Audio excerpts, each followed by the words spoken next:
আসসালামু আলাইকুম। সময়ের কণ্ঠস্বর প্রাইম নিউজে আপনাদের স্বাগত। আপনাদের সঙ্গে আছি আমি রিমা আক্তার। শুরুতে সংবাদ শিরোনাম। 2026-27 অর্থ বছরের 9,38,000 কোটি টাকার বাজেট পেশ। ডক্টর শফিকুর রহমানের সঙ্গে ডেনমার্কের রাষ্ট্রদূতের সৌজন্য সাক্ষাৎ, দ্বিপাক্ষিক সহযোগিতা বৃদ্ধির বিষয়ে আলোচনা। 6 শিশুর মৃত্যুর ঘটনায় 8 দিন হাসপাতালের লাইসেন্স বাতিল। মধ্যপ্রাচ্যের 18টি মার্কিন ঘাঁটিতে ইরানের ক্ষেপণাস্ত্র হামলা। এবং রাতে পর্দা উঠছে the greatest show on earth খ্যাত ফিফা বিশ্বকাপের।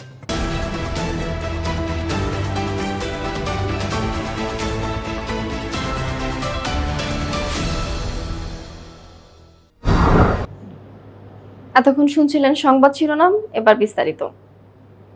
দেশের ইতিহাসের রেকর্ড 2,43,000 কোটি টাকার নিট ঘাটতি ও 6,95,000 কোটি টাকার বিশাল রাজস্ব আয়ের লক্ষ্যমাত্রা নিয়ে 2026-27 অর্থ বছরের 9,38,000 কোটি টাকার জাতীয় বাজেট উপস্থাপন করা হয়েছে। বিকেলে জাতীয় সংসদের স্পিকার ডক্টর হাফিজউদ্দিন আহমেদের সভাপতিত্বে এই ঐতিহাসিক বাজেট প্রস্তাব উত্থাপন করেছেন অর্থমন্ত্রী আমির খসরু মাহমুদ চৌধুরী। বাজেটে সাধারণ করদাতাদের স্বস্তি দিতে 5 বছরের আয়কর রোডম্যাপ ঘোষণা করা হয়েছে। পাশাপাশি দেশীয় শিল্পের বিকাশ এবং নিত্য প্রয়োজনীয় পণ্যের বাজারে স্বস্তি ফেরাতে কর কাঠামোয় বড় ধরনের পরিবর্তনের প্রস্তাব রাখা হয়েছে। অর্থনৈতিক গণতান্ত্রিকীকরণ ও বিকেন্দ্রীকরণকে গুরুত্ব দিয়ে অবকাঠামো উন্নয়ন, শিক্ষা, স্বাস্থ্য ব্যবস্থা এবং মানব সম্পদ উন্নয়ন খাতকে সর্বোচ্চ অগ্রাধিকার দেওয়া হয়েছে। একই সঙ্গে মূল্যস্ফীতির চাপ কমিয়ে সাধারণ মানুষের জীবনযাত্রায় স্বস্তি ফিরিয়ে আনা এবং দেশীয় শিল্পকে আরও সুরক্ষা দেওয়ার লক্ষ্যে বিভিন্ন উদ্যোগ অন্তর্ভুক্ত করা হয়েছে এই বাজেটে। জাতীয় সংসদের বিরোধী দলীয় নেতা ও জামায়াত ইসলামীর আমির ডক্টর শফিকুর রহমানের সঙ্গে সৌজন্য সাক্ষাৎ করেছেন ডেনমার্কের রাষ্ট্রদূত ক্রিস্টিয়ান বিক্সমোলার। সকালে সংসদ ভবনে বিরোধী দলীয় নেতার কার্যালয়ে এই সৌজন্য সাক্ষাৎ অনুষ্ঠিত হয়। সাক্ষাৎকালে দুই দেশের দীর্ঘদিনের বন্ধুত্বপূর্ণ সম্পর্ক, বাংলাদেশের আর্থসামাজিক উন্নয়নে ডেনমার্কের অবদান এবং বিভিন্ন ক্ষেত্রে দ্বিপাক্ষিক সহযোগিতা বৃদ্ধির বিষয়ে আলোচনা করা হয়। এ সময় মানসম্মত ঔষধ আমদানি সহ স্বাস্থ্য খাতে ডেনমার্কের সহযোগিতার বিষয়টিও উঠে আসে। এ সময় ডেনিশ রাষ্ট্রদূত বাংলাদেশের সংসদীয় গণতন্ত্রে বিরোধী দলের ভূমিকায় প্রশংসা করেন। তিনি জুলাই সনদের পূর্ণাঙ্গ বাস্তবায়নের বিষয়ে ডেনমার্কের আগ্রহ ও প্রত্যাশার কথা তুলে ধরেন। বৈঠকে বিরোধী দলীয় নেতার পররাষ্ট্র বিষয়ক উপদেষ্টা ব্যারিস্টার মীর আহমেদ বিন কাসেম আরমান এমপি এবং দলের পররাষ্ট্র বিষয়ক উপদেষ্টা টিমের সদস্য আলী আহমেদ মাবরুর উপস্থিত ছিলেন। 6 নবজাতকের অস্বাভাবিক মৃত্যুর ঘটনায় রাজধানীর 8 দিন হাসপাতালের লাইসেন্স বাতিল করা হয়েছে। বিকেলে স্বাস্থ্য অধিদপ্তরের মহাপরিচালক ডক্টর প্রভাত চন্দ্র বিশ্বাস এ ঘোষণা দেন। এর আগে গত 27 মে ঈদুল আজহার আগের দিন ভোরে 8 দিন হাসপাতালের দ্বিতীয় তলার পোস্ট অপারেটিভ ওয়ার্ডে সকাল 6টা থেকে 9টার মধ্যে 6 নবজাতকের মর্মান্তিক মৃত্যুর ঘটনা ঘটে। ঘটনার দিনই স্বাস্থ্য ও পরিবার কল্যাণ মন্ত্রণালয় একটি তদন্ত কমিটি গঠন করে। 4 জুন তদন্ত প্রতিবেদন হাতে পাওয়ার পর স্বাস্থ্যমন্ত্রী সরদার মোহাম্মদ সাখাওয়াত হোসেন জানান, তদন্তে হাসপাতালের চরম অবহেলার প্রমাণ পাওয়া গেছে। জনস্বাস্থ্য সুরক্ষা ও ধূমপান নিয়ন্ত্রণে দেশে রয়েছে কঠোর আইন। উপজেলা পর্যায়ে গঠন করা হয়েছে টাস্কফোর্স কমিটি, রয়েছে সরকারি বরাদ্দ এবং ভ্রাম্যমাণ আদালত পরিচালনার ক্ষমতাও। কিন্তু নেত্রকোনার আটপাড়া উপজেলায় এসব কার্যক্রম যেন কাগজ কলমেই সীমাবদ্ধ।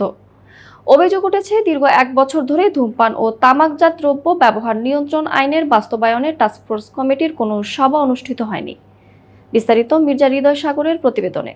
আইন অনুযায়ী প্রতি 3 মাস অন্তর উপজেলা তামাক নিয়ন্ত্রণ টাস্কফোর্স কমিটির সভা করার বাধ্যবাধকতা রয়েছে। এসব সভার মাধ্যমে ভ্রাম্যমাণ আদালত পরিচালনা, জনসচেতনতা বৃদ্ধি এবং আইন বাস্তবায়নের বিভিন্ন কার্যক্রম পরিচালিত হওয়ার কথা। তবে স্থানীয়দের অভিযোগ, গত 1 বছরে এ ধরনের কোনো দৃশ্যমান কার্যক্রম দেখা যায়নি নেত্রকোনার আটপাড়া উপজেলায়। ফলে শিক্ষা প্রতিষ্ঠানের আশেপাশে অবাধ বিক্রি হচ্ছে বিড়ি সিগারেট, বাড়ছে প্রকাশ্যে ধূমপানের প্রবণতা এবং তামাকজাত পণ্যের বিভিন্ন ধরনের প্রচারণা। গত 6 মাসে কোনো সভা অনুষ্ঠিত হয়নি স্বীকার করে টাস্কফোর্সের সদস্য সচিব ও উপজেলা স্বাস্থ্য ও পরিবার পরিকল্পনা কর্মকর্তা জানান, সভা আহ্বায়নের দায়িত্ব উপজেলা নির্বাহী কর্মকর্তার। তিনি সভা না ডাকলে সদস্য সচিব হিসেবে তার করার কিছু থাকে না। আমরা 6 মাসে গত 6 মাস আগে একটা করেছিলাম, আর এটা আমরা গত 31 তারিখ হওয়ার কথা ছিল, যেহেতু আমরা 31 তারিখ বন্ধ ছিল, করতে পারি। আমাদের যে মান্থলি মিটিং গুলো থাকে আমাদের আমাদের উপজেলা পরিষদে, আমরা কিন্তু প্রত্যেকটা মিটিং এ, আইনশৃঙ্খলা মিটিং এ আমরা তামাক বিরোধী, মাদক বিরোধী আলোচনা করে থাকি। এবং সেই সুবাদে আমাদের যারা অফিসার আছে এবং আমাদের সম্মানিত সভাপতি ওনার মাধ্যমে আমাদের যে সম্মানিত রাজনৈতিক নেতৃবৃন্দ সর্বস্তরের যারা অংশগ্রহণ করে আমাদের আইনশৃঙ্খলা সদস্য, তাদের মাধ্যমে কিন্তু আমরা ইউনিয়ন লেভেল, উপজেলার ওয়ার্ড পর্যায় পর্যন্ত কিন্তু আমরা এগুলো প্রচারণা করে থাকি। তবে স্বাস্থ্য কর্মকর্তার এই বক্তব্য সরাসরি নাকচ করেছেন উপজেলা নির্বাহী কর্মকর্তা মোহাম্মদ শাহুর রহমান। তিনি দাবি করেন নিয়মিত সভা অনুষ্ঠিত হচ্ছে, তবে কবে, কোথায় এবং কারা উপস্থিত ছিলেন এ বিষয়ে কোনো সুনির্দিষ্ট তথ্য বা নথিপত্র দেখাতে পারেননি তিনি। প্রশাসনিকভাবে আপনারা জানেন যে তামাক নিয়ন্ত্রণ যে আইন আছে, সংশ্লিষ্ট যে আইন আছে, বিধি আছে, সেই অনুযায়ী আমরা প্রতিনিয়তই আমাদের যে অভিযান বা মোবাইল কোর্ট সেগুলো চালু আছে। আমরা যদি নিয়মের ব্যত্যয় দেখি তাহলে আমরা সেগুলা আইনের আওতায় এনে আমরা তাদেরকে শাস্তির ব্যবস্থা করি। টাস্ক ফোর্সের সভাপতি ও সদস্য সচিবের পরস্পর বিরোধী বক্তব্যে তৈরি হয়েছে বিভ্রান্তি। একই সঙ্গে প্রশ্ন উঠেছে, তামাক নিয়ন্ত্রণ কার্যক্রমের জন্য বরাদ্দকৃত সরকারি অর্থ কোথায় ব্যয় হচ্ছে এবং কেন কার্যকর হচ্ছে না আইন বাস্তবায়নের উদ্যোগ। ধূমপান এটা আসলে স্বাস্থ্যের জন্য ক্ষতিকর, শ্বাসকষ্টের সমস্যা হয়। আসলে ভাই খাই অভ্যেস করে লাইছি, এখন তো ভাই ইচ্ছা করলে ছাড়া যায় না। দিয়ে চেষ্টা করবো ইনশাল্লাহ ছেড়ে দেওয়ার জন্য। আসলে ধূমপান ভালো না, এটা খারাপই না ভাই। প্রশাসনের সম্মতির জন্য আমি বাধা এখন পাই নাই, তো বলেও নাই যে সিগারেট খাইও না। আমি আসলে পলাই খাই, সামনাসামনি কেউ সিগারেট খাই না, গোপনীয় খাই।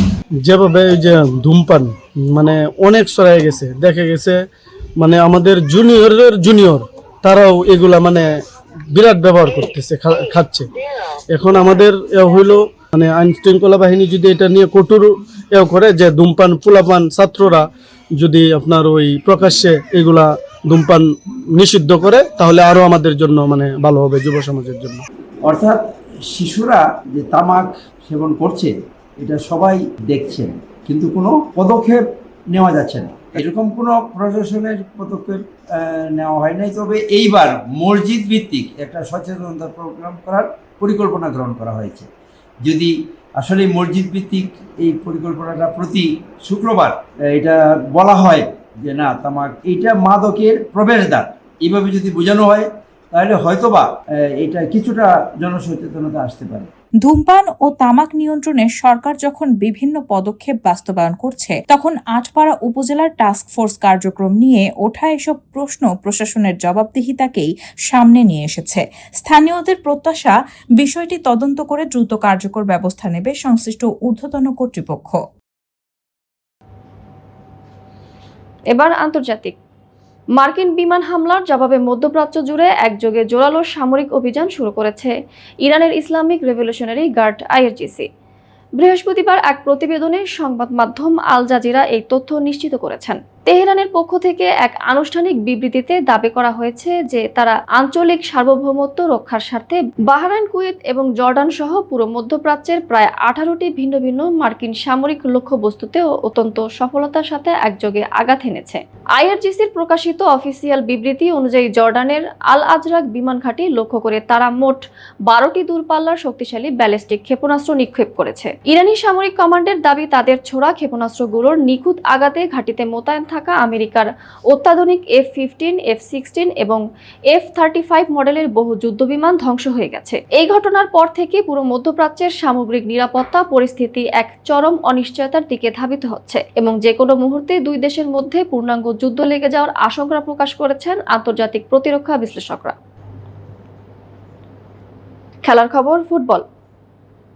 আর মাত্র কয়েক ঘন্টার অপেক্ষা, এরপরেই আনুষ্ঠানিকভাবে পর্দা উঠছে ফুটবল বিশ্বের সবচেয়ে বড় উৎসব the greatest show on earth খ্যাত ফিফা বিশ্বকাপ 2026-এর। ইতিহাসে প্রথমবারের মতো যুক্তরাষ্ট্র, কানাডা ও মেক্সিকো যৌথভাবে আয়োজন করছে এই মহাযজ্ঞ। মেক্সিকো সিটি, টরন্টো ও লস অ্যাঞ্জেলসে বর্ণাঢ্য উদ্বোধনী অনুষ্ঠানের মধ্য দিয়ে শুরু হবে 48 দলের বিশ্বকাপ অভিযান। উদ্বোধনী আয়োজনের সূচনা হবে মেক্সিকোতে। দেশটির বর্ণের সংস্কৃতি, আধুনিক লোকশিল্প এবং ঐতিহ্যবাহী পাপেল পিকাডো পরিবেশনার মাধ্যমে ফুটে উঠবে মেক্সিকোর সাংস্কৃতিক ঐতিহ্য। এছাড়া দর্শকদের জন্য থাকছে কলম্বিয়ান পপ তারকা শাকিরার বিশেষ পরিবেশনা। কানাডার উদ্বোধনী অনুষ্ঠানে পারফর্ম করবেন দেশটির জনপ্রিয় শিল্পী মাইকেল বাবল, অ্যালনিস মরিসেটে ও নোরা ফাতেহির মতো তারকারা। অন্যদিকে যুক্তরাষ্ট্রে বিশাল ভিজুয়াল শোর পাশাপাশি মঞ্চ মাতাবেন কেটি পেরি, ফিউচার ও আনিতা। ফিফার থিমকে কেন্দ্র করে বিশ্বকাপের আবহ তুলে ধরা হবে বিশেষ আয়োজনে। যদিও উৎসবের আলোর নিচে রয়েছে কিছু বিতর্কও। মেক্সিকোতে চলছে ফিফা বিরোধী আন্দোলন। অন্যদিকে যুক্তরাষ্ট্রে ইরানের খেলোয়াড়দের প্রবেশ সংক্রান্ত আইনগত জটিলতা, এক সোমালীয় রেফারিকে ফেরত পাঠানো এবং খেলোয়াড়দের প্রবেশে অতিরিক্ত কড়াকড়ি নিয়ে সমালোচনা তৈরি হয়েছে। ফলে উদ্বোধনী দিনের আনন্দে কিছুটা হলেও ছায়া পড়ছে। তবে সব বিতর্ক ও আলোচনা ছাপিয়ে 3 ভিন্ন সংস্কৃতি ও ঐতিহ্যের মেলবন্ধনে শুরু হতে যাচ্ছে the greatest show on earth. 39 দিন ব্যাপী 104 ম্যাচের এই মহাযজ্ঞ শেষে ফুটবল বিশ্ব পাবে এক নতুন রাজা। এই ছিল আজকের প্রাইম নিউজ। দেশ বিদেশের সর্বশেষ আপডেট পেতে চোখ রাখুন সময়ের কণ্ঠস্বরে। ধন্যবাদ।